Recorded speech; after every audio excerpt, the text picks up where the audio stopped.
Yeah, my name is Greg Cook. I'm the owner and Managing Director of Eureka Financial Group at Crow's Nest in North Sydney. I'm also the chair of the FPA's conference up here on the Gold Coast. I was on the committee last year and I must have done a half-decent job. They asked me back to help organise it this year, and I hope it's going well so far. Started the company in 1993 as Fegan Cook Proprietary Limited with my original business partner.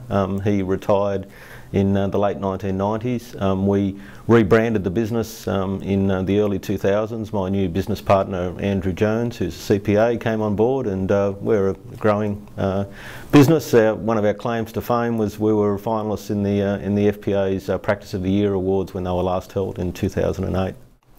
I first got involved in financial planning as a lifey in the early 1990s, a young lifey, I guess. I soon realised that as I was straying into superannuation and investment type client work that I needed to get the relevant qualifications, and became a CFP relatively early in the piece in 1997.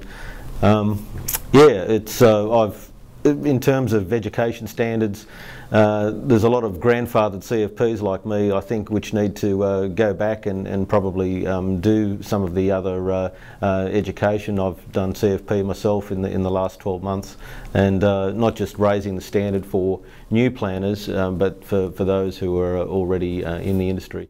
In terms of the biggest buzz, my working day, working week, working month, I've had a few instances just in the last few weeks of clients that have been diagnosed with terminal illnesses, trauma claims, helping people get their financial life together. It's obviously a crucial part of their mental, their state of mind, and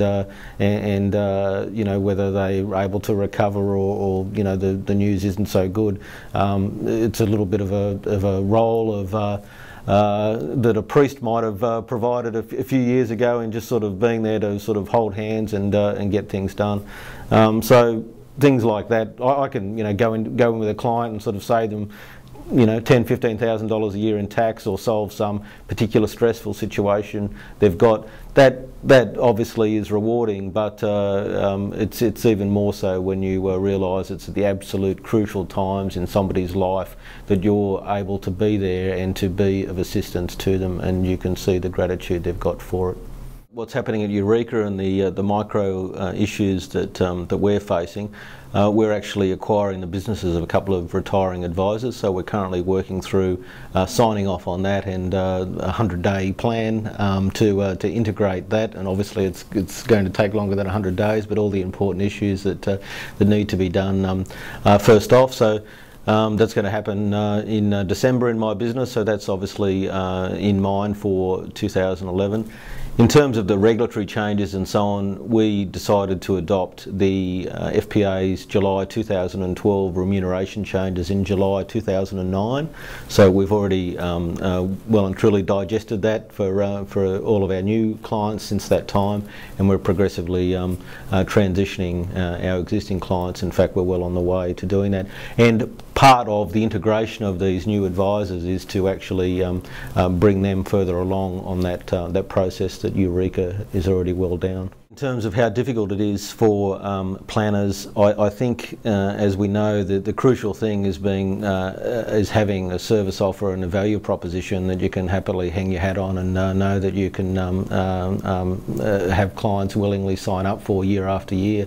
So you've got to be delivering value, and if you're technically not quite competent, or you've got poor processes in your business, or you're really just a 3-day-a-weeker or whatever, yeah, you're going to struggle.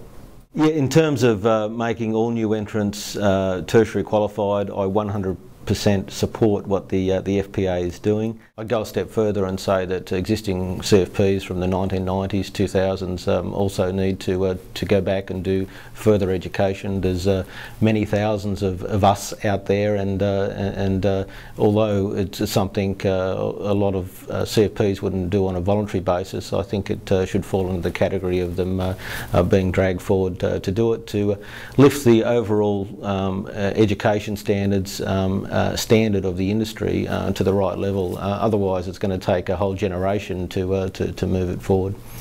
In terms of fiduciary duty, it essentially means to act in the client's best interests, and I think most competent financial planners are already doing that. That it's enshrined in legislation is a good thing. In terms of what I read daily, professional planners on the list, it's I guess like most people, you're flooded with emails throughout the day.